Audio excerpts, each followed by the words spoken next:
ajudou, para que serviu nosso crescimento, nosso amadurecimento, transformação da nossa vida. Nós vamos meditar no Evangelho de Marcos, capítulo 4, do 35 ao 41.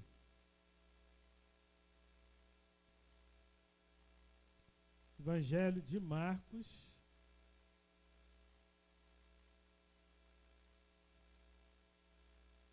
capítulo 4, do 35 ao 41.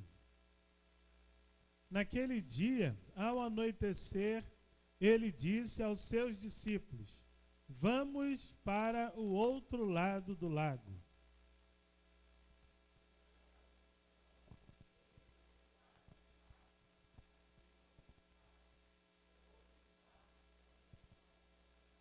Levantou-se um forte vendaval e as ondas se lançavam sobre o barco, de forma que começou a se encher de água.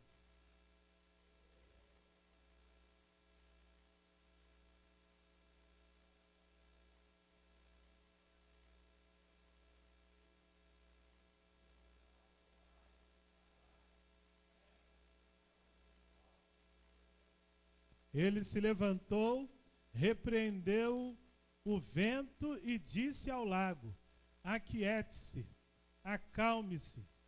O vento se aquietou e tudo ficou calmo.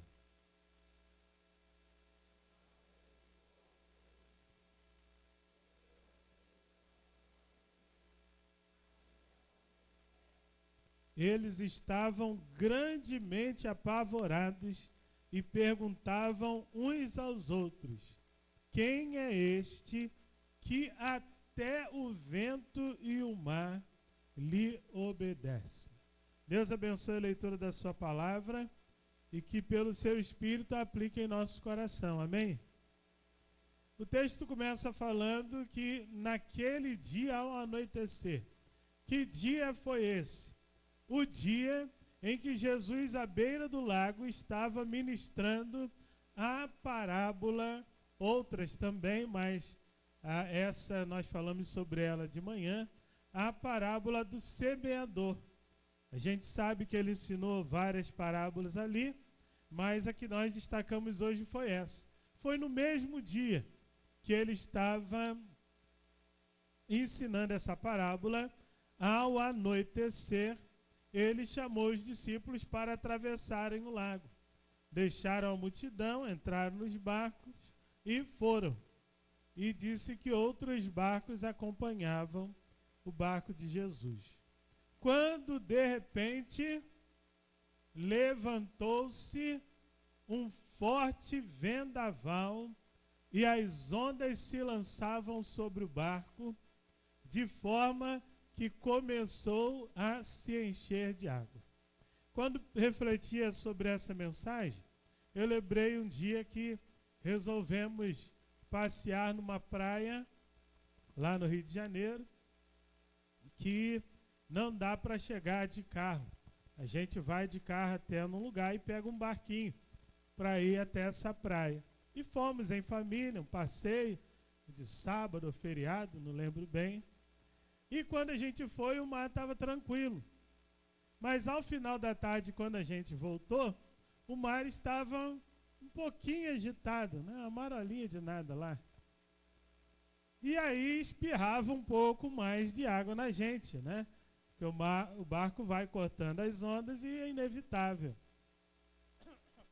Meus irmãos, pena que a gente não gravou, Ana Cláudia chorando, e desesperada que os urubuzinhos dela ia parar tudo no meio do mar, ia morrer todo mundo afogar. Segura, segura eles. E as crianças estavam mais do que segura, rindo lá da água na cara. E ela desesperada, quase morrendo do coração por causa dos urubuzinhos, né? Eu estava tentando, na verdade, lembrar algum episódio no mar, uma experiência do mar mais agitado e agressivo, para tentar trazer algum paralelo do susto, do medo que é gerado numa condição como aquela. mas não achei na minha experiência. Talvez você já tenha vivido uma experiência assim. O mar um pouco mais agitado, para sentir um pouco da angústia e medo que são trazidos em momentos como esse. Isso é interessante, sobretudo porque, baseado nessa passagem, a gente aprendeu uma canção na infância e a canção nos engana um pouco. Ela diz assim, que com Cristo no barco, tudo vai muito bem. Mas a gente não atenta para o final da canção que diz, e passa o temporal. Opa, se passa o temporal, mesmo com Cristo no barco, às vezes temos que enfrentar o vendaval. Às vezes temos que enfrentar as ondas ameaçadoras. Não é difícil achar no YouTube vídeos de grandes embarcações no meio de um mar muito agitado e ondas assustadoras solapando os navios. E aí a gente precisa se atentar para isso.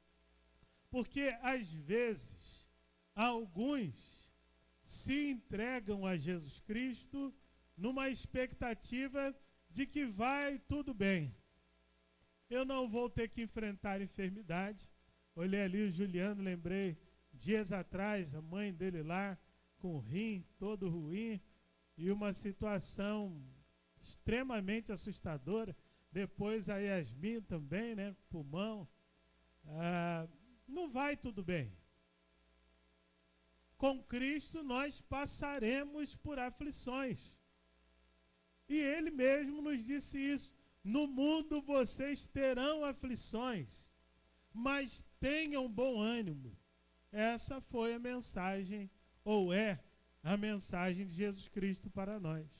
A presença de Jesus Cristo em nossa vida não vai nos blindar, impedindo de viver as agruras, as adversidades que a vida traz.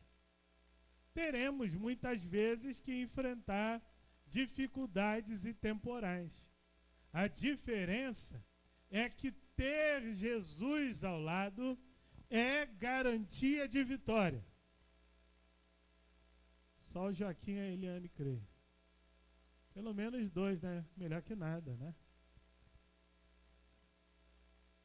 É essa certeza que nós temos.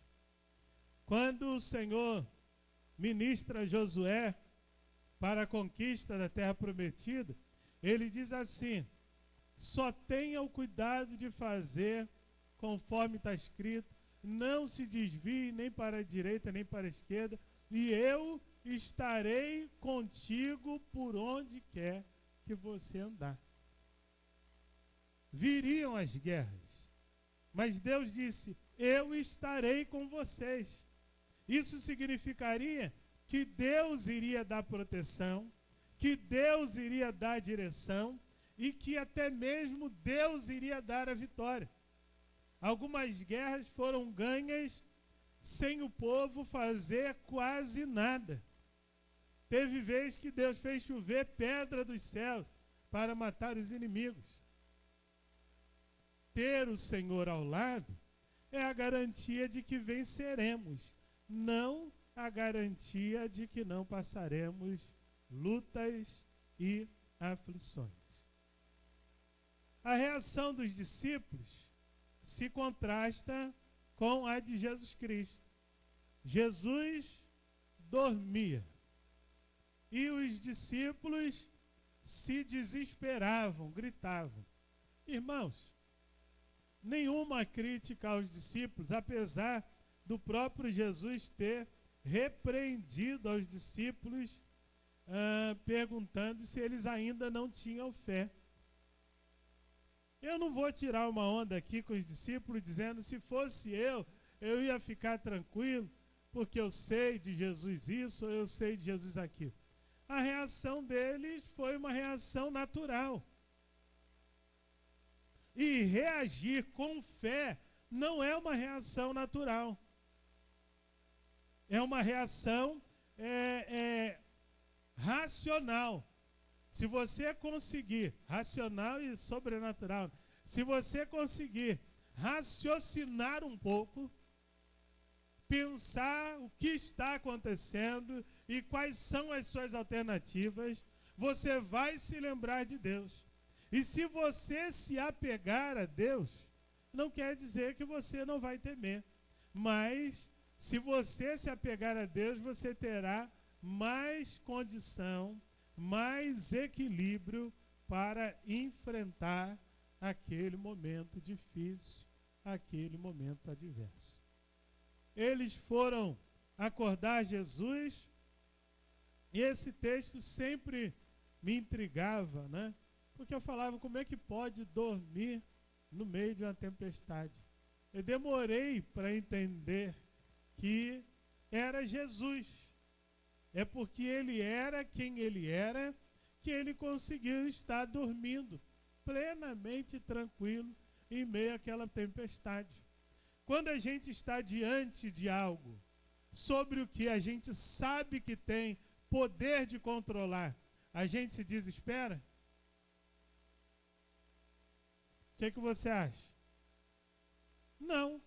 Se eu posso controlar aquilo, se é só apertar um parafuso, se é só apertar um arame, se é só bater com força, com um martelo, se eu tenho a ciência, se eu tenho a capacidade diante daquilo, eu não tenho por que me desesperar. A tempestade surpreendeu Jesus Cristo, irmãos? A tempestade assustou Jesus Cristo, irmão? Por que não, irmão? Porque Ele que criou e porque Jesus é poder sobre toda e qualquer tempestade. Então, nenhuma tempestade pode intimidá-lo, assustá-lo. Alguém com sabedoria disse que a gente tem que falar mais para os nossos problemas o tamanho do nosso Deus, do que para Deus o tamanho dos nossos problemas. A gente fala para Deus o tamanho do problema, não é? Mas a gente não fala para os problemas o tamanho do nosso Deus. Isso acalmaria o mar agitado do nosso coração. A gente cantou hoje, salvo engano, eu tenho um Deus que não vai deixar essa luta me matar, o desespero me tomar. Por mais pressão que seja a situação, o controle ainda está na palma das suas mãos. Você crê nisso, irmão? Por mais pressão que seja, Deus está efetivamente no controle. E Ele se levanta e Ele repreende o vento e repreende o lago. É ou não é assustador?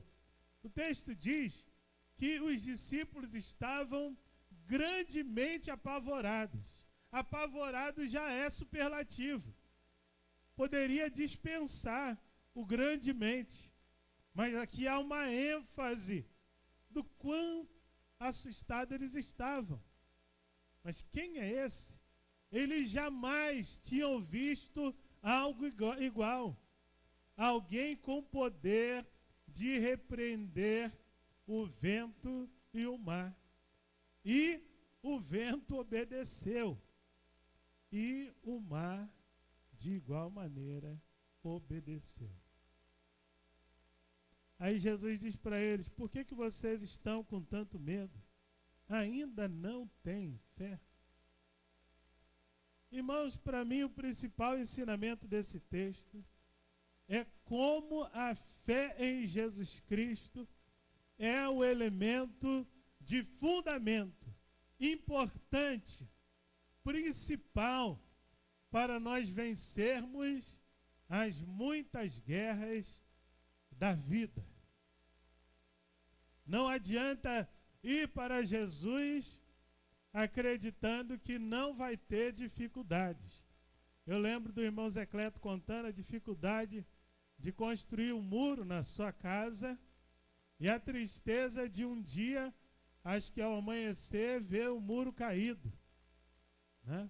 Imagina, irmão, quanto que você gasta no muro de contenção, de pedreiro, de cimento, de ferro, de tijolo. E aí depois de tudo pronto, no dia seguinte você vê tudo aquilo no chão. Né? E a gente pobre dói mais ainda, né? Você fala, ai meu pai do céu, da onde eu vou tirar dinheiro para fazer isso de novo? A minha primeira oração era da onde ia fazer dinheiro, tirar dinheiro para fazer. Agora a segunda oração, de onde vai vir dinheiro para fazer de novo. Mas a gente descobre, sobretudo nesses momentos adversos, o jeito de Deus trabalhar. A gente descobre Deus abrindo uma porta onde nós não imaginávamos. A gente descobre Deus multiplicando os recursos para nos fazer superar a luta e a adversidade. Então, crer em Jesus Cristo, crer em Deus, é fundamental para que tenhamos uma vida de vitória. Eu não sei quais têm sido as suas lutas. Eu só sei que você não deve continuar lutando sozinho. Não deve tentar. Isso não é coragem, é loucura. Eu vou enfrentar isso de peito aberto, sozinho mesmo. Não é loucura, não faça isso. Creia no Senhor. Volte-se para o Senhor. A palavra diz que a fé vem pelo ouvir e o ouvir da palavra de Deus. Então nós precisamos de contato com a palavra para que a fé seja desenvolvida em nosso coração. Para que conheçamos quem é Jesus. Porque ao invés de nos desesperarmos, nós vamos nos encher de esperança pelo que Jesus Cristo pode e irá fazer. Amém? Que nessa noite a palavra de Deus toque o seu coração para te livrar do desespero, da angústia, da ansiedade, substituindo tudo isso por esperança no Deus a quem você serve e esperança no Deus em quem você crê. Deus abençoe a todos poderosamente.